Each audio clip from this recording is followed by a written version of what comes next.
Yeah, and now it's recording also. So welcome to the recording. We are on a working group meeting for more balanced geographical representation of the accredited NGOs. And we first go through the minutes of the last meeting. I will share my screen. We have the YouTube, we have it on YouTube, the meeting, so you can go through that if you want to go deeper into the details. So I just gathered some main points, and you can of course add if there is something that should be added. So we have in the beginning just the agenda of the December meeting, and then I have decided or to put it only so that we have the challenges that we thought that were the NGOs are facing during the accreditation process, and why it might be the reasons behind all this geographical imbalance, and then possible activities for the working group later. So this is actually all the minutes, and I will just go through them pretty fast, and then if you have something to add, please add. So we had three presentations, and we were considering the role of NGOs in different regions, and we thought that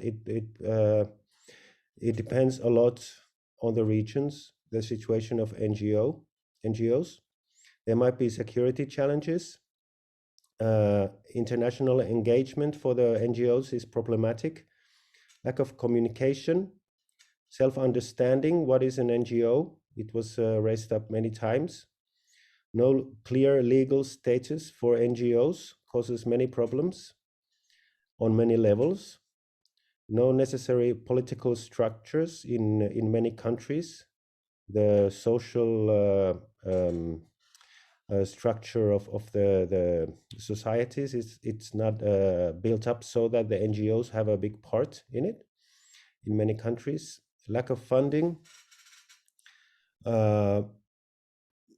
Because of lack of political trust, it's sometimes hard to accept international funding or aid for many reasons. Lack of capacities, financial problems and limitations. Bearer communities are suspicious towards NGOs in some regions because of historical reasons.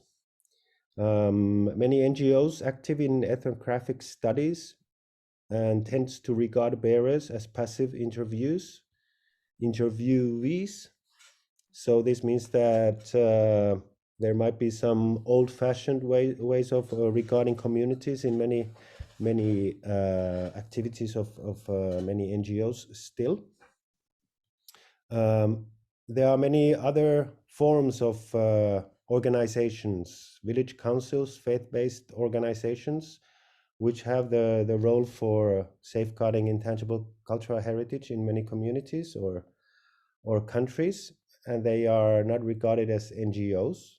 It was raised many times that this NGO is kind of a Western concept, and it's not a reality in many regions of the world. Governments may be suspicious, historical reasons. Also, the NGOs have been used as political purposes in many regions.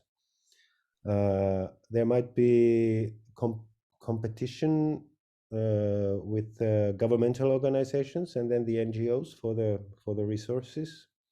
Language problems, of course. Awareness of the convention. The state parties are not capable of raising awareness in many places. So the whole convention it's not known or so on. The communities feel that the NGOs don't represent them. Internet communication problems. Communities might be oral based, so the written documentation and working with written documents, it's not the reality in many places. So this is kind of a summary what we discussed. Anybody has anything to add to here what might be any critical points that we are missing here. We will discuss on these matters. I think we will continue and maybe add up to this list later on. But if now somebody has from the December meeting anything to add. I hope I see you all. I don't see anybody. You can just speak up if I don't see your hands or so on. Great. And then the possible activities for the working group. We had a lot of discussion about this also. So it was mentioned we could have peer mentoring, one-to-one accredited NGOs to non-accredited groups who could potentially be an accredited NGO, technical assistance, and so on. We could have a project on a capacity building, especially in the underrepresented areas. Toolkit for NGOs or communities. Special attention for Africa was mentioned, but also Arab states and other regions. There are many regions that are underrepresented. Producing a report on the challenges that NGOs face in the different regions. So I was also thinking that this list might be the basis for the report if we decide to do this. But some kind of a report or a written document would be maybe useful for the next committee meeting or for the forum. Search ways to participate for the communities. So also it was we were talking a lot about is this the correct way to actually hear the voices of the communities? Is it should we have something else than only NGOs? Could there be a forum for communities, groups, and individuals? It was also mentioned. Anything to add to this? I see none. So maybe we can go with these minutes. I will stop sharing. And maybe at this point we could go just hear everybody say their thoughts. Just go through. Maybe I think not everybody knows each other, so we can also just have a short introduction. So please, Loria, first.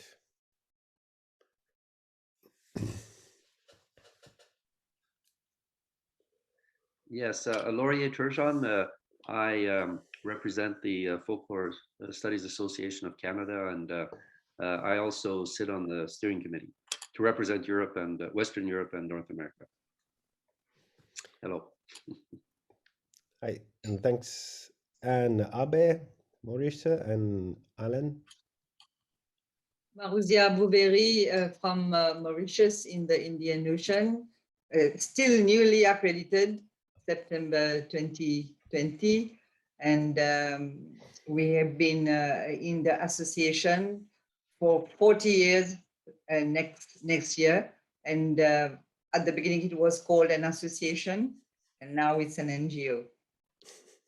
Yes, it's a good example of and I share the same passion as Maruzia in terms of ICH, and we are together in that kind of struggle as well. Thank you. Yes, good to see you. And Maria, Maria, how do I say it? Yeah. Maria, good. Maria. Hello, everybody. I am Maria Escallon. I am from Colombia. I used to be part of an NGO in Colombia, but 13 years ago, I moved to the US to become a professor. So I'm right now currently a professor of anthropology in the University of Oregon. And I research intangible cultural heritage policies in Colombia and in Brazil. And I'm interested in this working group, and I've been on and off part of it, researching the role of NGOs within the 2003 convention So thank you for inviting me and allowing me to be here. Nice to meet you all. Very good to see you. And Vincenzo? Hello, I speak from Italy. I am an engineer and the secretary of NGO Associazione Sant'Antonio e le Battuglie di Pastellessa from Macerata Campania in South Italy. And I'm very happy for this meeting. Hello. Great, thanks. And Ipek? Hi, I'm Ipek. I am from Turkey. I'm a part of traditional arts association. Okay, traditional arts association carried out efforts in 2019 and 2020 to promote traditional arts and reach new generations by developing them as in the past. And I'm here, Istan. Thank you. Great to see you. And then Einar? Yes, hello. My name is Einar Stamnes. I'm from Norway.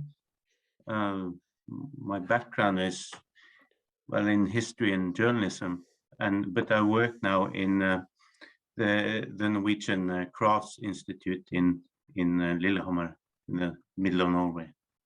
So we are accredited NGO. Great. Gustavo?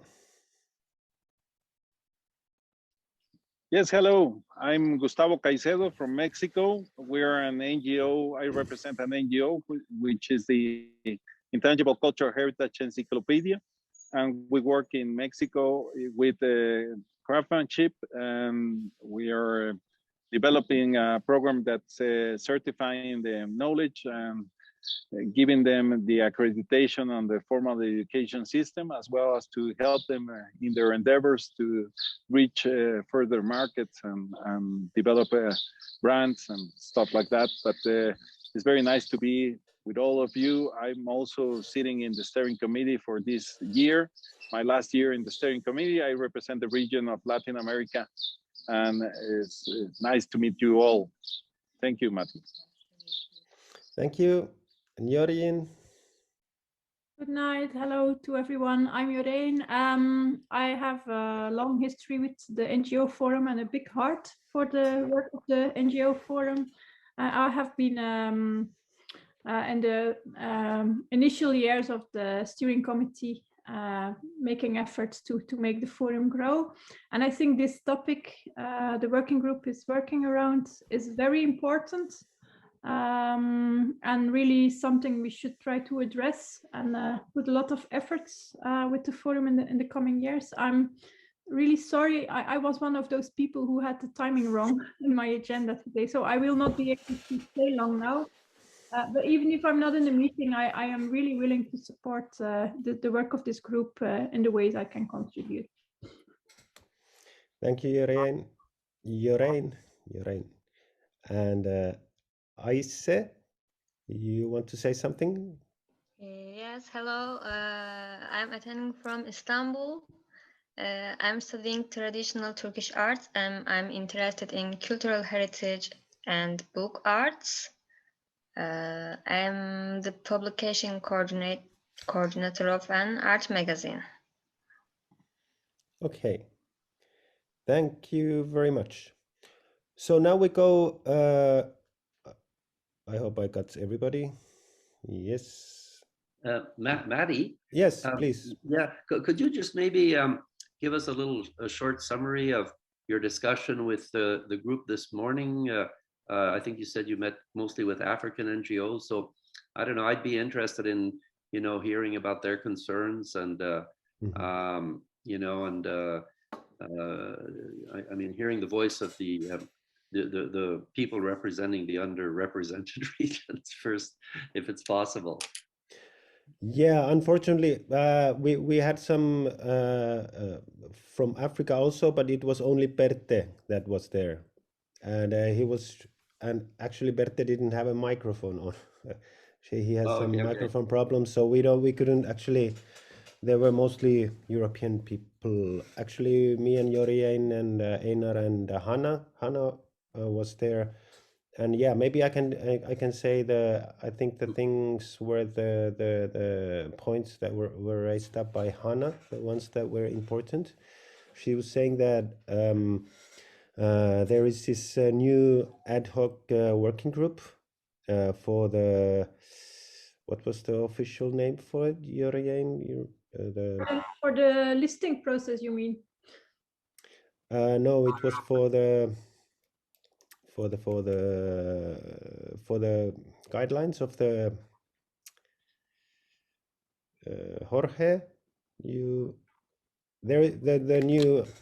The newest working group. That was just there was a call for it, and Oh yeah, that's that was the working group on Article 21. yes, Yes. exactly. Yeah.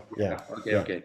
Yeah, okay. So, and Hannah was just saying that maybe that working group on Article 21 and this working group we could meet sometime, and these things that are raised here may be valuable for that working group also, and it could be combined. So that was Hannah's message.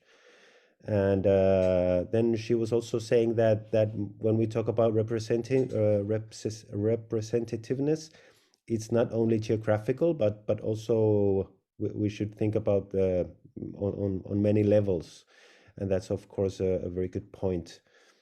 And then it was mentioned the language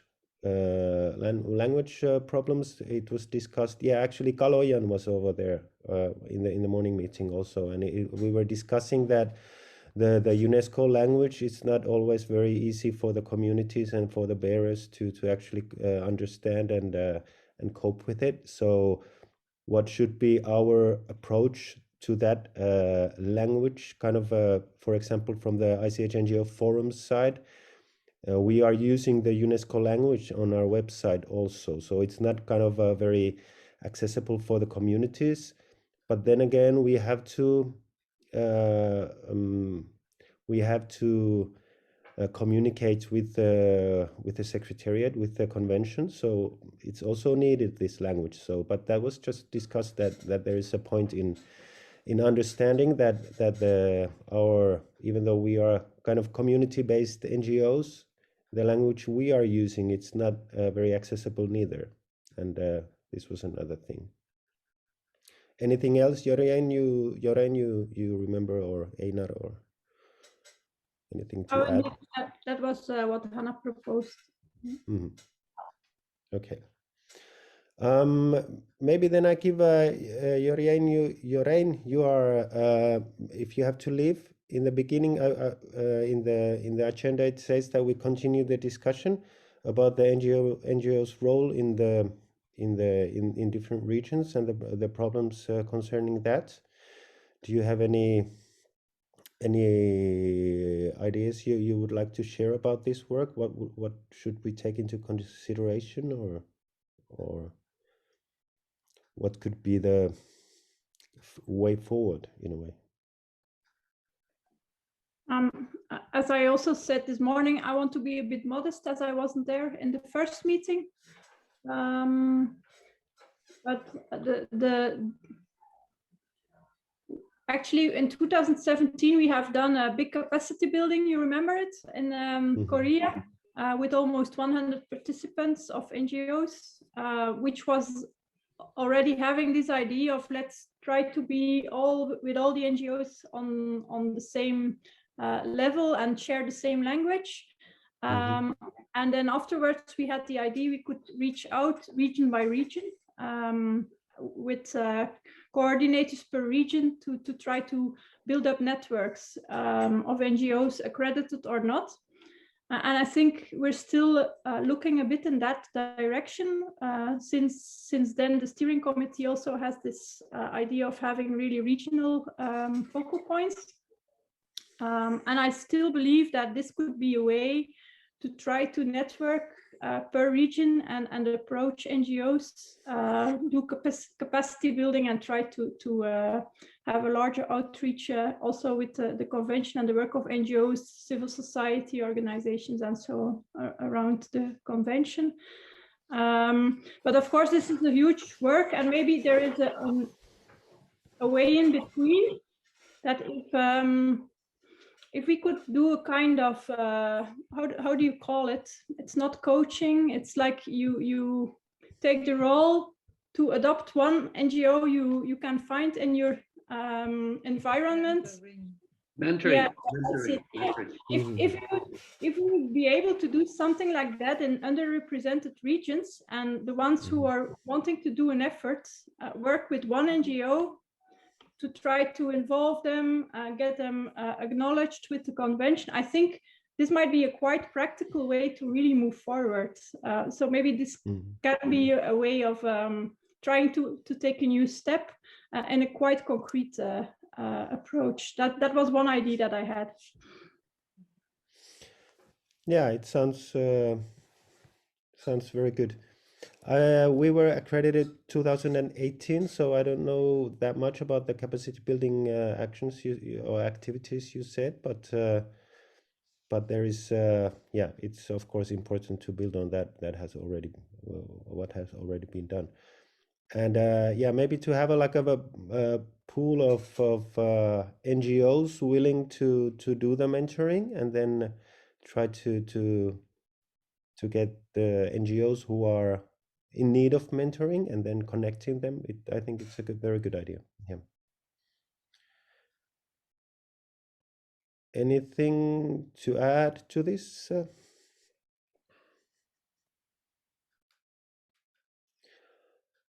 About the how I think yeah, Joren, you said that this is a kind of a big fundamental problem of the convention, kind of trying to hear the voices of the communities, but then the convention is for the state parties, so it's kind of a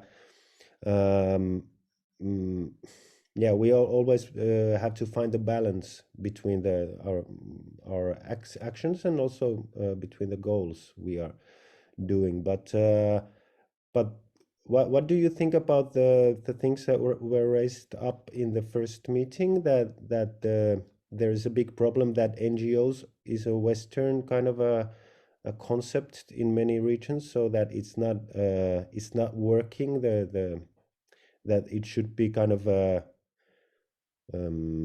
evaluated maybe somehow, or something like that? Does it give any comments on this subject?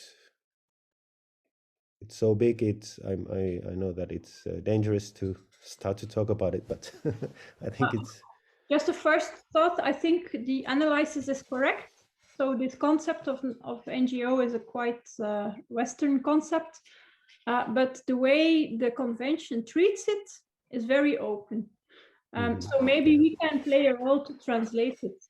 And even me, I don't know about you, but the concept of NGO, of course, we know it in our country, in Belgium, but we are not an NGO. We are another kind of structure, which is called like an organization which is not aiming to gain money from our activities. That's the literal translation of the way our association calls. And I think this question of translation, which you already addressed, is actually maybe what we need, because actually just organizations, one way or the other, that are not governmentally organized, that the convention is looking forward to. Of course, the very informal associations is difficult. They still ask you to have a kind of formal organization, which is also an issue, I guess, for many people that gather themselves. Yeah. Alan? One word about this notion of NGO being a Western concept. I'm not so sure that it is indeed a Western concept. In the Southern Hemisphere, you know, we have lots and lots of NGOs that have been structured and well structured in some instances. And I think that the danger in getting to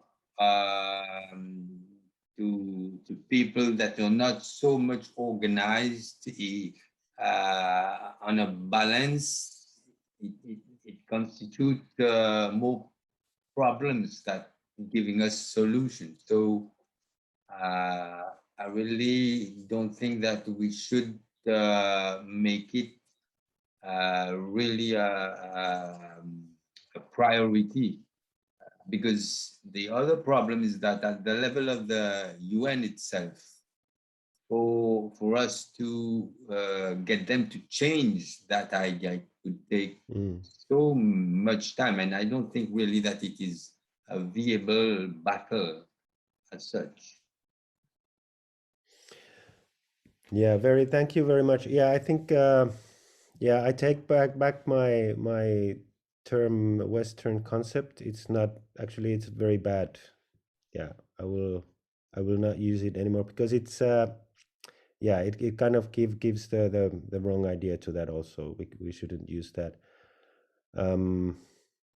Yeah, it's maybe this is a very a thing to point out, that in the convention the NGOs are recorded in an open structure in a way, so it's not like a very formalized way the convention is recording NGOs, and we try to work so that this will be the thing in the future also, that we will be open-minded when thinking about these organizations.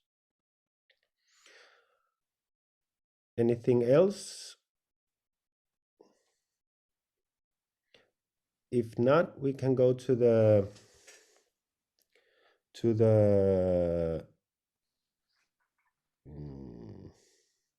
I see I just wanted to say, Einar, yeah. Yeah, please. I just wanted to say I'm quite new to this, and one of the first words I heard when I came into this was capacity building, and I had to look it up,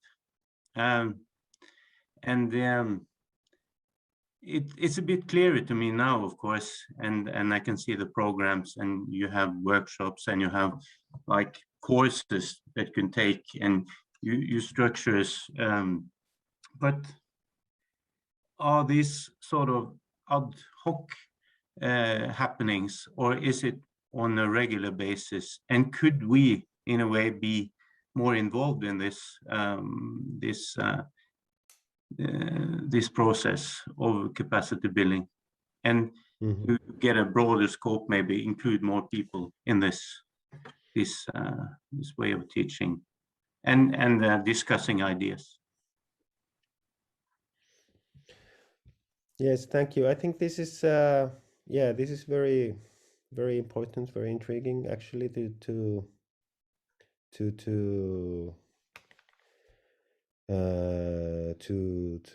vision this capacity building aspect of it all, and having the mentoring pool for so on, and it could be much more structured. It's maybe the why I'm a little bit careful with these things, because I know the reality of my own organization and my time, and I know that it's the same situation with all the other organizations, that you have your work with your own communities, which is kind of the basic thing that why we exist. And then so it's always limited, our time, resources, and so on. But of course, if we could plan it in a clever way, we could build up some kind of a system which is not too heavy, and actually would be very effective. Yeah, it sounds very good.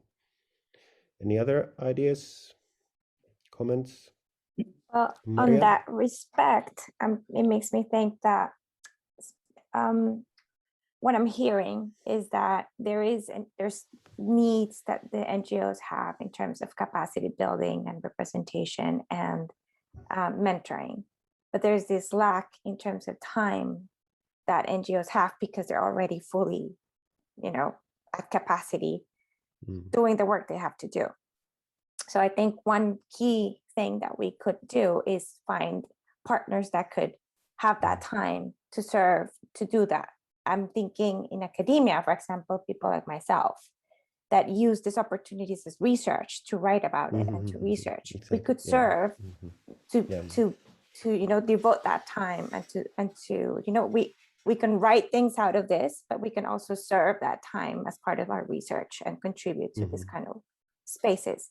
So I think besides the networking between NGOs or whatever term we want to use, it's important to find connections with researchers like myself or people in academia that could use this as research opportunities for them and could serve the purposes of NGOs of gathering information, you know, building databases, connecting people, finding, maybe designing strategies that could help, right? Like serving as consultants. I hate that word, but you know what I mean? Facilitating that that work that NGOs sometimes are at capacity and really cannot handle. It's just an idea, but I'm thinking we could serve that space as from academia. Yeah, I think this is very valuable point because there is a lack of information that we have. Maybe there is this research, but we don't have the basic data of what is an NGO, how are the NGOs recorded. We know that from our last meeting that we really don't know the situation on a global level, and then to access all the NGOs, it's not very easy because of the lack of the lacking the data. Yeah, it's very important. Marusha? Yes, I was just thinking of something that I took up last time. That is the lack of information flowing when it comes to United Nations, UNESCO, and all these international organizations. It's just like there are barriers. I'm talking about the Republic of Mauritius, and which comprises not only of Mauritius but many small islands, where there is a really vibrant dynamic when it comes to cultural heritage. But there are difficulties because the information does not flow. As I was testifying, we were able to apply because UNESCO people told us that that there was this convention and that we could get an accreditation. So the question is, I think the real question is also that we have to face is also why are these vital information kept, and for which interest? It can be the state, or it can be like qualified people who wants to keep control on UNESCO or United States. And sometimes we must say that it can also be academia people. This is a true fact that we have witnessed here. No offense, Maria. So we have to be careful on this side. On the other side, I was thinking of what we could do in Mauritius, because we are the first accredited NGO, what we can do to mobilize, to inform, to pass the information onto the other islands. And I was just thinking, but what are the NGOs who are working under this convention? And I did find some difficulties to find the NGOs. So I think the first thing that we have to do in Mauritius is to do a complete inventory. So we have some discussion, me and Alain, and like we were saying, this one is an NGO and this one is not, and this one is only a musical group, and this one is doing really transmission. So I think we will. It's a good possibility to work on a complete inventory and to try to get all the people that we can contact. Yes, yes, I think this is something that has come up also in my thoughts and in our organization many times, that it's not all the NGOs who are doing culture or who are working with culture are kind of the correct NGOs for the accreditation. It depends a lot, and there might be some motives for many NGOs why they want to be accredited, and some might be more kind of convenient for that, and some might not, and that has a big effect on the whole system, how it goes. And there's no system. I don't know, maybe there can never be a system for that neither, but it's maybe a good thing to also understand that, like what kind of we are NGOs who are working as brokers between the communities and the bearers to the convention. And yeah, but it's not very the kind of the regulations are not very strict. They're not very easy to understand, and yeah, but there might be reasons for that, and I really believe that there is kind of a reasons. Also, there are reasons for that, and kind of considering this might be better in 30 years or 20 years. We're just in the beginning of our journey in a way. Yes, the starting point. Yeah, but it's a very good thing. I think this is very important for all of us to do in our own countries also, and then to kind of reflect on the whole issue from that point of view. Okay, do we have anything else to say about this? The role of NGOs? Yeah, Alain? Add something on what Mauzia just talked about. And to link up with this underrepresentation of NGOs, last time I talked about the specificity of the Southwest Indian Ocean, which comprise, for example, the Seychelles Island, Madagascar, Réunion Island, Rodrigues, the Agalega, and all those little islands. We do have diversified ICH. And maybe one of the work to do is to get to those islands and countries as well. And I think that we have, from our experience at ABA, established some very good contact with people and organizations of those countries and islands. And we may try something in that direction, but we have to conceptualize it in terms of the region, the Indian Ocean, Southwest Indian Ocean region itself. It makes much more sense to try to get to more than the Republic of Mauritius then. Yes. Yeah, very good point and importance. We also found out in the previous December meeting that there are many regions in the world, not only the group 1, group 2, group 3, where the situation is very different. And yeah, Maria? I just had a question, Maru, and I'm interested when you mentioned, like, in terms of, you said, like, who's keeping this information and why we're not getting this information. And I'm wondering, like, and you mentioned that there is a tension with academics, and that's really interesting. And I think, would you care to explain a little bit more and elaborate a bit more? Because this could be a key for either for both things that you're addressing, both for diversifying understanding of how diverse inner regions are, even within those categories that are kind of abstractly constructed by the UN, and also by understanding what are those tensions that are happening that you're identifying there for getting that information spread to different NGOs. Mauricia, Maria, you were asking Mauricia, yeah, right? we get the question.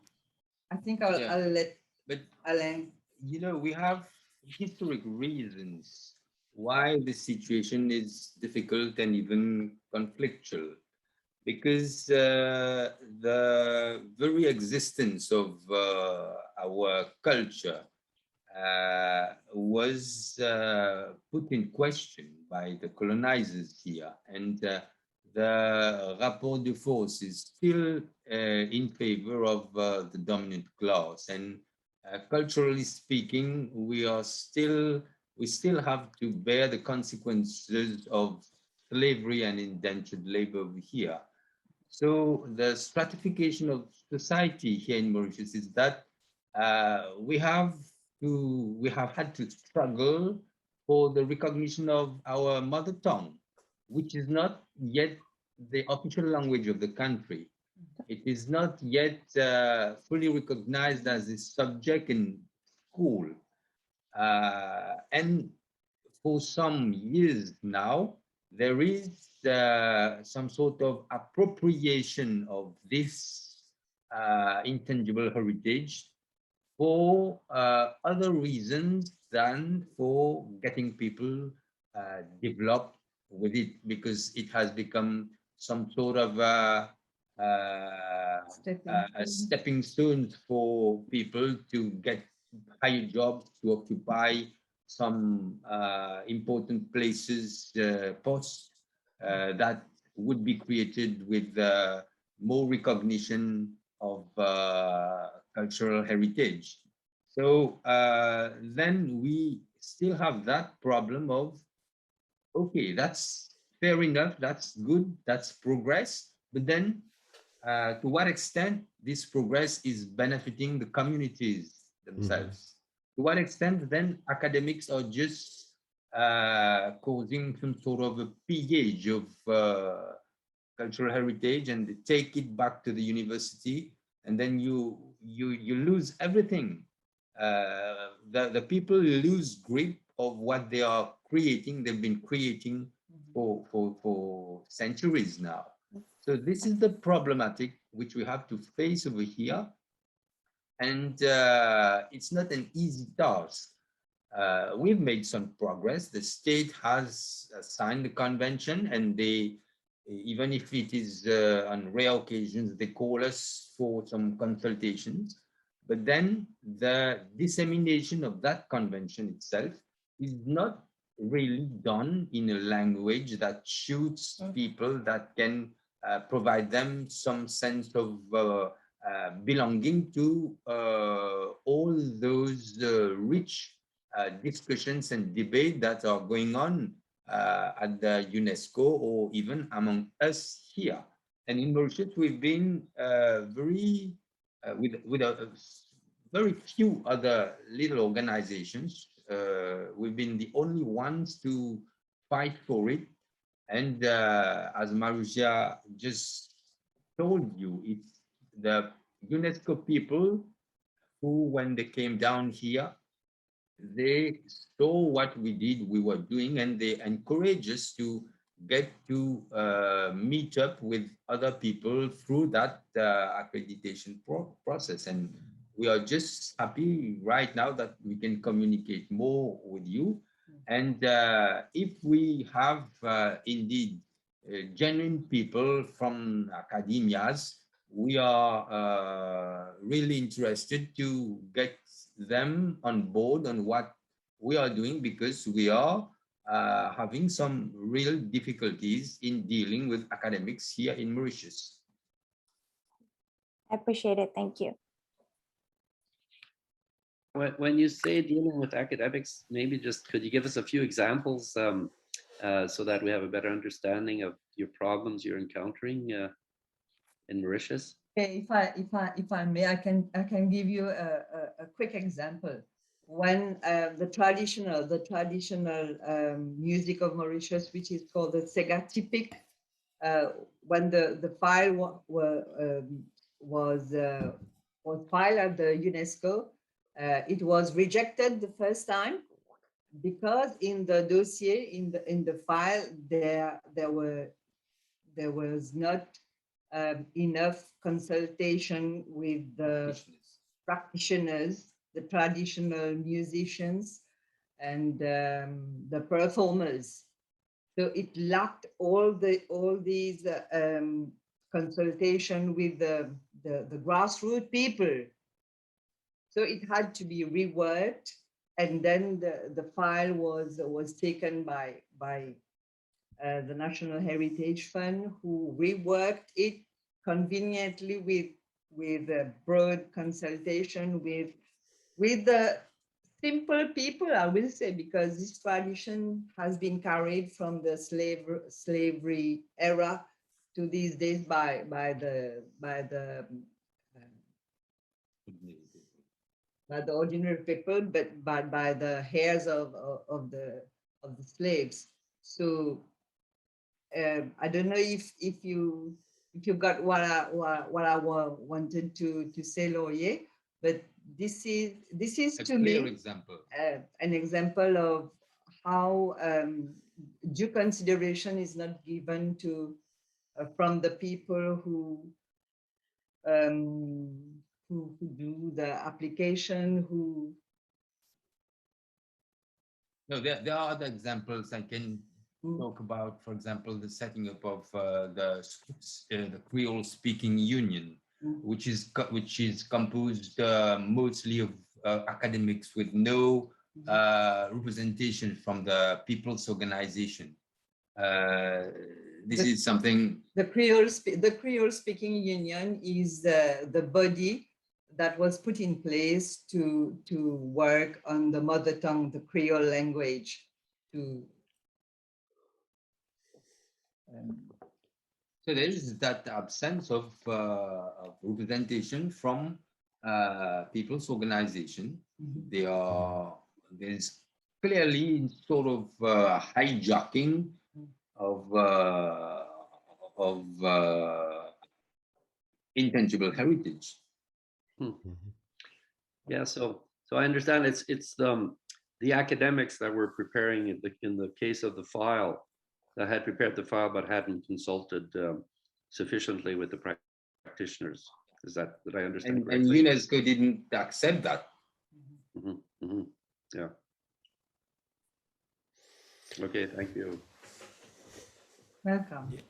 Yeah, this is thank you for sharing this. I think this is the key points here also, and we could come to a very big discussion from this.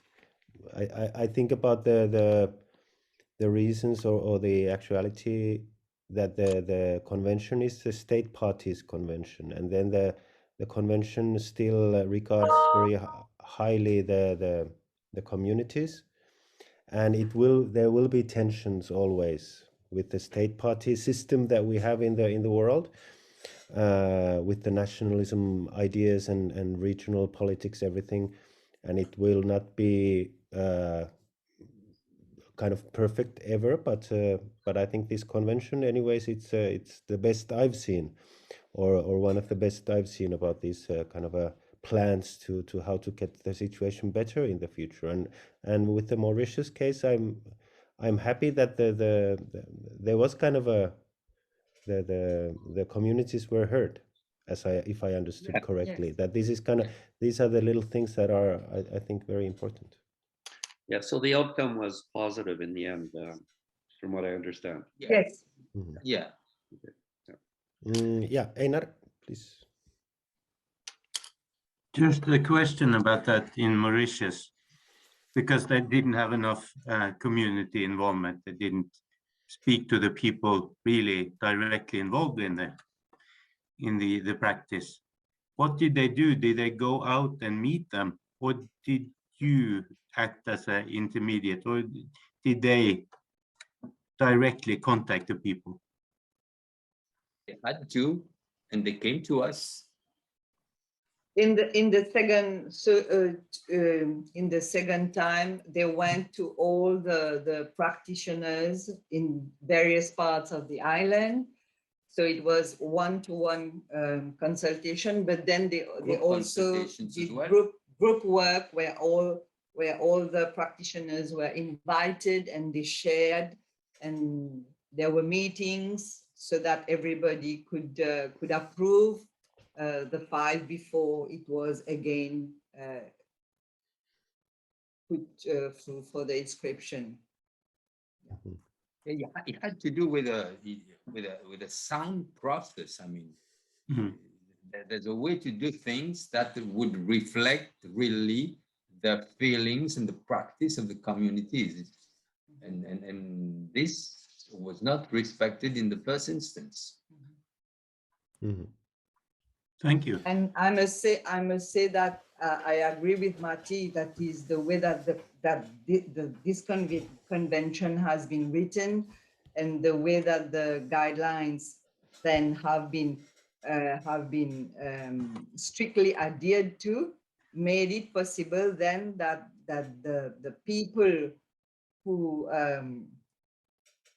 brought this tradition until now were then recognized, because if it wasn't that strict and firm, we wouldn't have known anything about it. We wouldn't have participated into this celebration. Maria? So I think in our list of challenges that you had from the December, and I apologize, I wasn't present at the December meeting, but I think what Don't you're you worry, raising. don't you worry, Maria, because we also were not there till the end. So I think this is a very big challenge to include there. So it's not just the role and the representation of NGOs vis-a-vis like within their government, but with other actors that are involved, including academics, because academics are an important part of writing dossiers and doing, you know, they do fill the gap for the government, and that's happens in Colombia. A lot of academics are hired, and I see it. I mean, I've seen it all around the world. Even for Turkey, I remember there were some academics that were hired to, you know, inscribe things in the World Heritage, not in this one, but in the other list. So that challenge there of when, you know, academics are not mediators, but they're hijacking and they're not making justice or representing, you know, the community's heritage. So that's a big challenge there of like those histories of oppression are actually not highlighted, but they're kind of obscured by the ones that are supposed to be the mediators with the state. Yeah, and in fact, it's another power, it's another source of power which is being like imposed and not giving credit to the people. And Sorry, one thing one thing I mentioned in the morning in the pre-meeting we had, that also the academia, they are like the culture studies of the world, or ethnographics or folklore or whatever. It's very, it's not equally done in like from different cultures. We don't have the researchers from the Occidental countries that are doing it, or at least did. Of course, it's better now, but it's not. We are not there yet, and it will take a long time to get the equal balance. And I think this is one of the big things that we have in the world, in our structures, on many levels and many ways that we don't understand even these inequalities. We have at our bank good experience with academics from abroad. We manage to, for example, document the Ravan instrument, the hand drum that we have over here, with support of an academic lady from the United States. But she came down here. She spent many months, for at least 3 years, before we could produce something which is quite interesting in terms of that instrument, that music itself. So we do have experience with interesting academics from abroad as well. Okay, thank you. Einar? I will not speak much, but I would just say that these examples that you have, I think, can be also relevant for European countries. And because some of the communities we've been working on lately are not really organized as NGOs, but for example, we have had some projects on ancient techniques of fowling and hunting. But I must say that I see in the Faroe Islands and in Iceland and in some of the islands that academics play an important part in documenting, being sort of like a fly on the wall and documenting a history of a tradition. Then the tradition itself is carried on from generation to the next generation. So the safeguarding process is intact, but the documenting part, and maybe to put it in so many words, and that is done by academics, and they play in that sense an important part in, for example, inscribing it to, lifting up the focus on this, some of these that are not really, getting enough attention. And there might, of course, be some problems with getting too much attention also, but, recognizing the importance of it in a way. So maybe that's a way that academics can play, a positive part in safeguarding an element. Yeah, enough from me now. Certainly, yes, I think so. Maybe we go on with our agenda. We had a very, very valuable discussion here, and to the activities that this working group could do. I will just say that maybe we try to have a half an hour more, and then we will quit the meeting, if it's okay for everybody. And so there has been raised the activities, and on my opinion now, with this discussion, the pool of the mentors to kind of start to reflect on that system. What Joren was also talking about, maybe that could be one concrete thing to go forward. And then the report for the next committee meeting, for the next, I don't know where, but some kind of a written document for of the issue that we are dealing here. Those two things come to my mind, but please, how do you feel? What would be the activities or the goals for this, concrete goals for the working group? Loria. Yes, yeah, I had jotted down mentoring, and I think that that could be very effective because it's something that could be done very concretely, and I think we should maybe instead of having several things that we should do, concentrating maybe on one or two, so that it's we're more effective. And I don't know, I really believe in mentoring because first of all, it can be very effective because it's sort of one-on-one, and then when people commit to mentoring, well, usually they really do it, whereas if a group says, okay, well, we'll do this, and then often what happens is that you rely on someone else in the group, and everyone relies on someone else, and then no one really does it. So I'm sorry, I'm exaggerating a bit, but I think if you do it, if there's sort of an individual or a small group that commit themselves, then there's a better chance that the work will actually get done.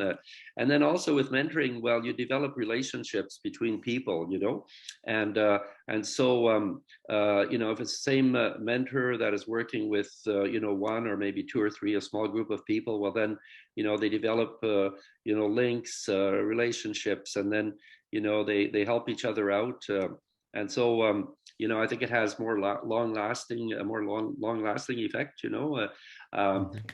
And I would like suggest that, well, the mentoring also is done by not just by sort of Western NGOs or Northern NGOs helping the Southern NGOs, but there's also some very efficient I believe groups, NGOs in the South, for example, that could do this work, and they could probably do it more effectively than many of the northern NGOs, because they're just closer to the people. They know their concerns more. They could just have a better knowledge of the cultures and language, for example, which I know is a big issue.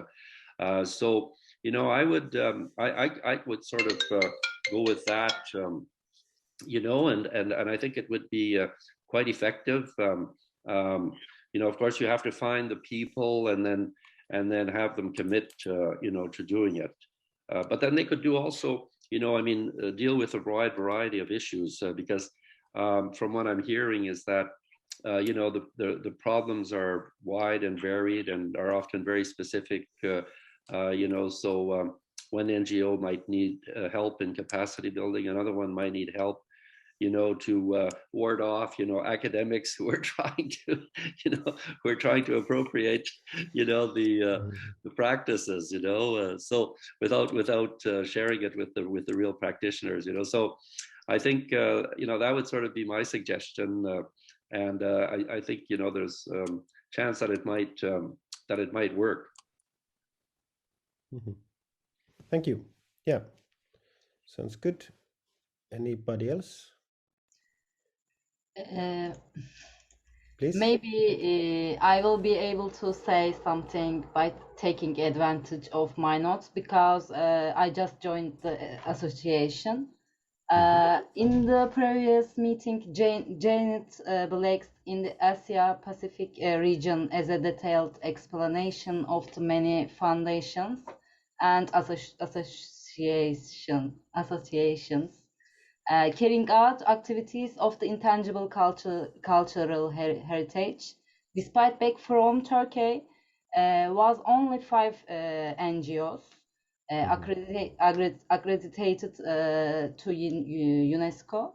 The reasons for the lack of accreditations in institutions include not being aware of UNESCO's intangible cultural heritage research, not being aware of the accreditations processes, or not knowing the processes clearly, and many organizations have institutional competence for accreditation, and as you mean, the language problem of the institutions operating in this field also play a negative role, and the fact that UNESCO official languages are English and French, and that all meetings and even events are held in these languages make it difficult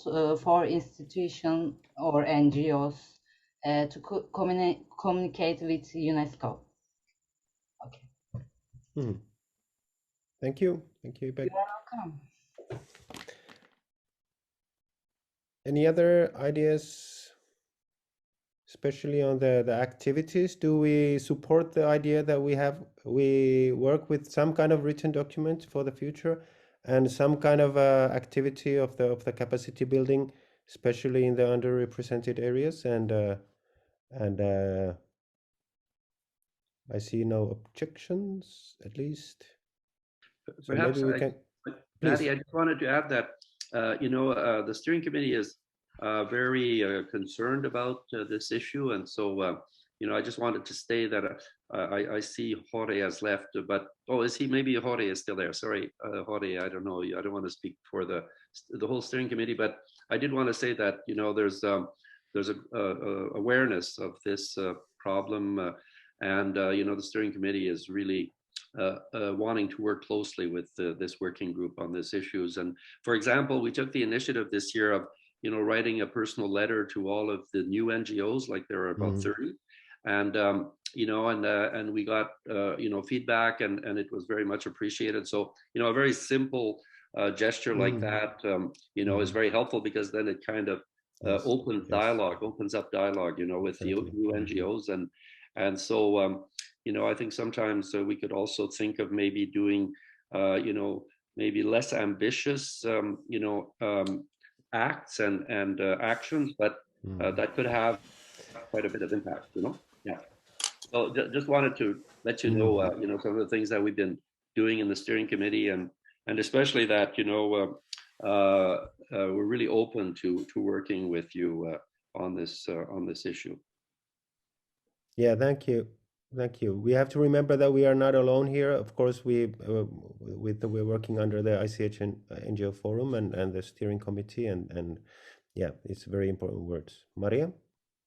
My question on the mentoring, are you looking for, since this is a working group for expanding the representation of non-represented, regions of the world, is this supposed to be looking for newer NGOs to join and to be accredited, or this is more a mentoring that it's focused on like more experienced, let's say, NGOs and lesser experienced NGOs that are recently joining? Because if that's the case, there are different types of, both could be part of it, but there's different kind of strategies that they will have to involve.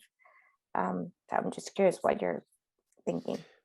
Yeah, it's a very good question. I think this is a question for all of us. That Loria was saying that maybe we should concentrate on one thing and not too much.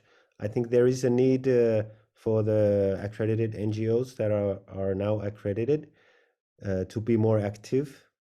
We see lots of NGOs that are not who are not that active at the moment, and it's not only because they don't want to be active. It's also because we are not giving them enough information and ways to communicate and so on. So it could be that, but I think that maybe with this working group, it might be more to especially to try to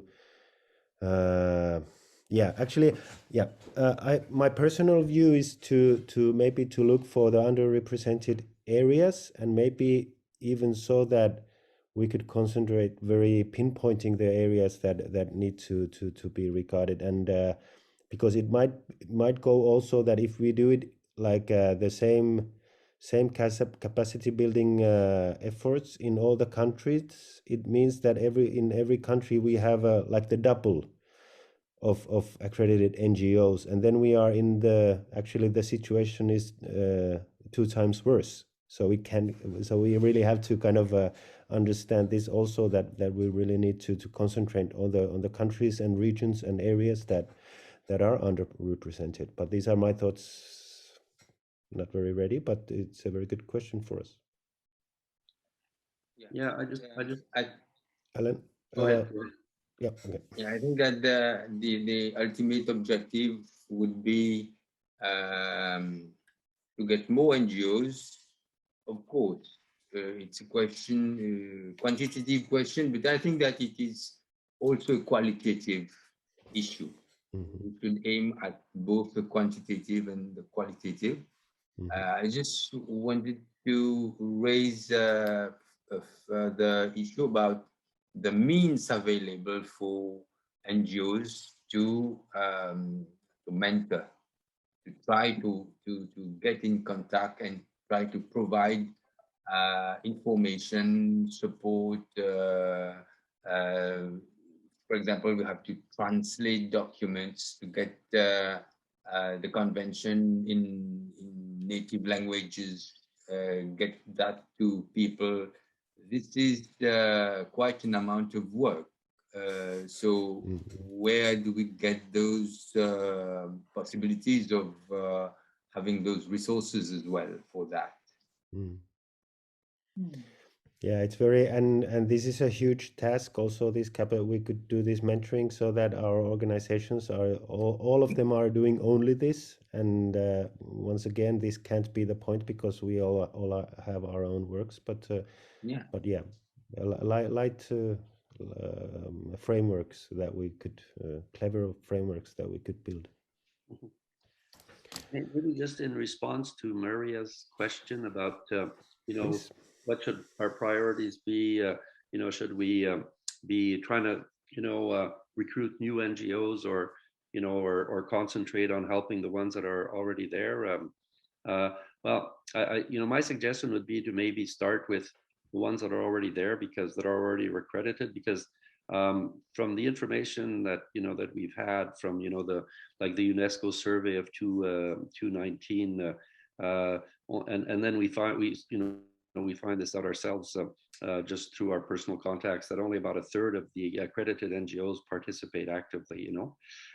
So there's 2/3 out there that are not very active, or almost not active at all. So my suggestion would be to maybe concentrate on those and see what the problem is. And I think there's quite a few new NGOs also that are just coming on board, and they don't know exactly, they don't have the contacts and don't know where to address themselves for information and that sort of thing. And maybe just one last point is that I've noticed that the NGOs that participate at the meetings are usually the ones that are active, or if they're not active, they become active once they've participated in the meetings. So going to the meetings is I think an important part of the participation, because it brings people really to the table, and then they really they really see what goes on and how things are done, and they can meet other people. And I mean, even for me, it was before I went to the first meeting, there was a lot of things that I just ignored, and it was really after going to the first meeting that I started getting a much better understanding of how this whole system works. So maybe mentoring just to help when NGOs get funds to come to the meeting could be could have a quite a great impact. Yeah, very good points. Yes, anything else for the activities part? I think we can go on with this and continue with the next meeting. Then we have the next agenda item. We are not an official working group yet, because we have not asked we have not applied, what was the term to use that. We have to have 5 organizations, and we have a letter for the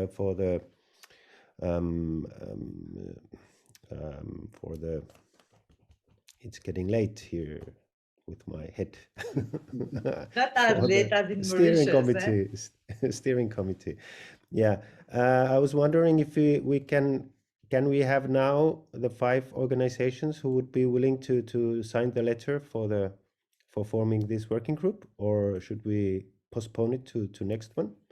So if it would be us and then Mauritius, Abe, are there any other ones that could be? I'm willing to support the working group from Mati, but I cannot participate because I'm on the steering committee. However, we can give the support from the NGO from Mexico. Okay. I can ask Irigaray from Colombia and see. I'm not a representative of them, but I can ask. I have contacts, and I can ask if they're willing. I could act as representative for the purpose of this working group. Yeah. Okay. Please, thanks. I can also check, but I suppose we can participate, of course. Yeah. And I think this is not a problem for the steering committee that we continue with this illegal status, because we are just having this good conversations and the things are going on. So we will formalize it when maybe the next meeting, when we have the NGOs ready. This is okay. Yeah, I just wanted to say that I'm sort of in the same situation as Gustavo. Yeah, of course. Yes. Because I'm on the steering committee, I can't, but I'm very happy to participate and support you in any way, shape, or form that I can. Thank you. Okay. Next topic is the chairperson of the working group. I have said before also that I can be the contact person for the NGOs for the time being, but I think it's very, very important that we have a chairperson for the working group from other group than the group 1, because it won't work, and I think everybody sees this. So is there anybody willing from other group than group 1 to chair this working group? Asking with lots of hope on my eyes. I understand that it's also, it's resources, and we can continue, and we will search for looking, and for the time being, I will be the contact person. Thank you, this is okay. But please, and we strongly we strongly are grateful because of your work, your hard work in this matter, Mati.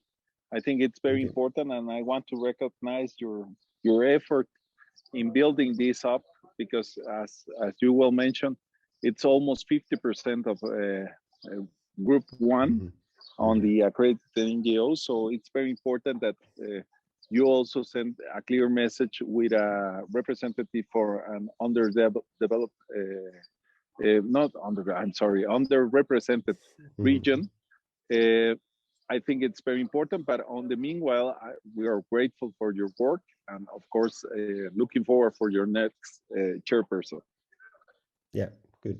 Thank you. Mari, I can check again with Erigae, and I'm happy to help in. I'm just not a representative, so I don't want to speak in behalf, but I can check and see if that would be okay.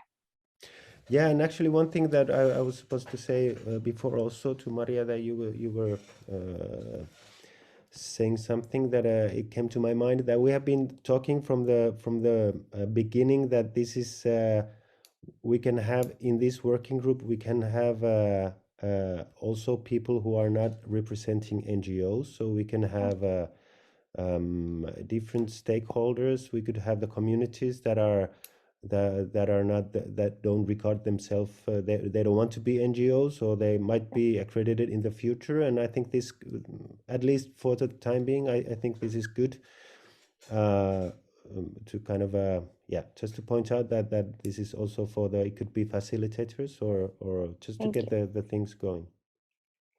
If I'm not, of course, if somebody is opposing, then please speak up, but this is kind of the idea that I have felt from the previous meetings. Maybe just Maddie, could you clear that point for me, because I'm not sure I quite understood.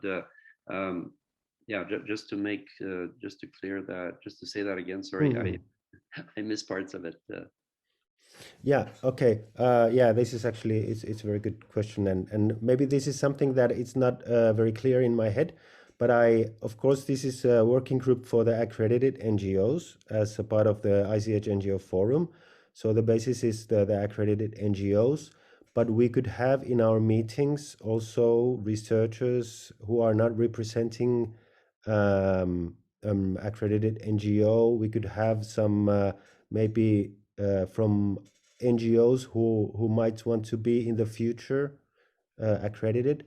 This has been kind of the idea that I feel that it might be a good idea to keep it open. But of course, I'm not sure how, if this is a problem for the formalization somehow, or is it causing more problems than helping the situation? I'm not sure.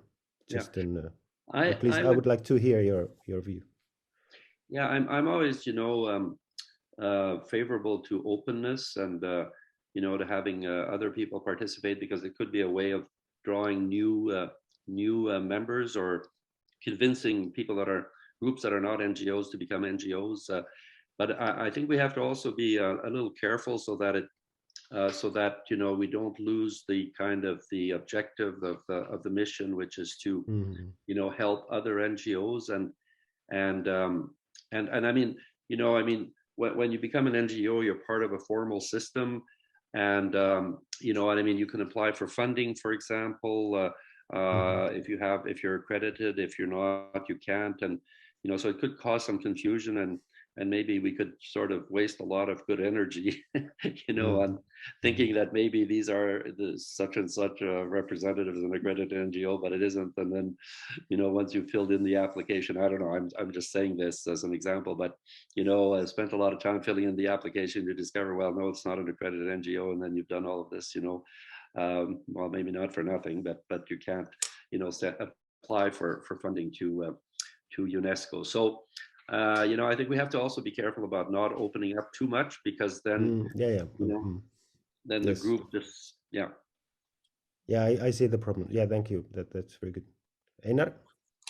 If we can clearly define the status of each and everybody, it has more chance to work. I mean, we can call those people resource persons or whatever, but give them a specific status, But I think that really we should preserve the very core of the idea about working group, which has to do with accredited NGOs.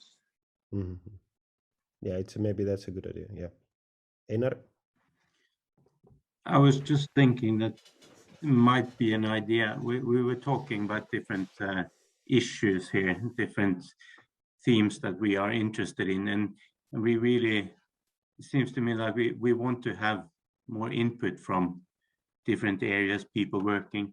Maybe we can have, of course it takes time, but we have this technology now that we are using, everybody. Could we maybe arrange an open webinar as a group and invite people into a webinar and discuss and to get these examples? These are really interesting examples, and we can then discuss them later in our group and draw conclusions. But yeah, a way of doing it maybe to include other people. Yeah, it's very good. Very one way, kind of having different occasions for a larger group, and then have the working group in a smaller group. I kind of still, I would really think that we should think it very thoroughly, because we are kind of the aim is to have more accredited NGOs, and the aim is to understand the situation or the reality of those NGOs or those communities who are not represented here in this convention. And then to only talk among ourselves, I think that wouldn't be, there's kind of a yeah, it's an issue that we have to talk about, but I don't have a solution in my head, but I think this will be one topic for the future meetings also. Yeah, I agree completely with you, Mati. And then we have to take into consideration the difficulties of technology, the technological difficulties of some countries where there's no broadband or difficulty for connection, and how to empower people, how to use Zoom and all these technologies. These are basic things that maybe is something difficult to imagine for you people in Europe or in America, but we are facing these problems in countries like ours in Africa, not having the means to connect and not having the equipment, the necessary equipment. So we have to bear those difficulties in mind. Of course, yeah, it's a very, very highly important, yes. Okay, so no, maybe, please. Yeah, maybe just one more comment. Again, I'd like to say that I'm open to openness, but at the same time, we have. I think we should still set our priorities on dealing with the accredited NGOs that are from underrepresented regions that are not participating much or not at all, because I think we have a lot of on our plate just there. So before dealing with other NGOs, well, non-NGOs, I think we should just to make sure that we prioritize the NGOs that are accredited, but that they're are participating very little. There's as I said, about 2/3 are not participating very much at all. Yeah, it's a very good point. Yeah, I think we will continue from here, in the next meeting with the same subject also. Then we have planning the next meeting. I would propose that I will do the doodle and the minutes in 2 weeks, and try to have the next meeting in June, maybe in the beginning of June, and have the 3 time zones again, so that there will be from Paris time, I think it was 6 o'clock, 3 o'clock, and 9 o'clock. If it's okay for you, or any other ideas? Good for us. Okay, great. And yeah, and then if you have if I get no other messages, I will try to at least try to send this video to Kaloyan, and so that it might be accessible in the YouTube channel of ICH NGO forum. If you feel now that we would only use it for the minutes, so that I won't publish it, please send me an email afterwards. It's totally okay. I think it's very, very important that we have this possibility to talk freely also. So please do that if you feel at least a bit like that. Yes, I think this was all from the basic things, and then we have other matters. Any other things you have in mind?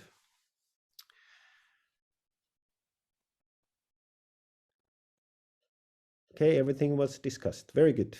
Okay, I'm very happy. I'm very, very happy that you have given the time for this, and it has been again very nice to meet you all. Wish you luck with the COVID situation and with all your efforts, whatever you have on your table. So thank you very much. Thank you, Thank you Maddie. so much. Thank you. Thank you. Nice to Okay. see Nice you to all. see you, everybody. Bye bye. Bye bye. Bye. Thank you, Bye. Thank Matti. you. All the Thank best. you.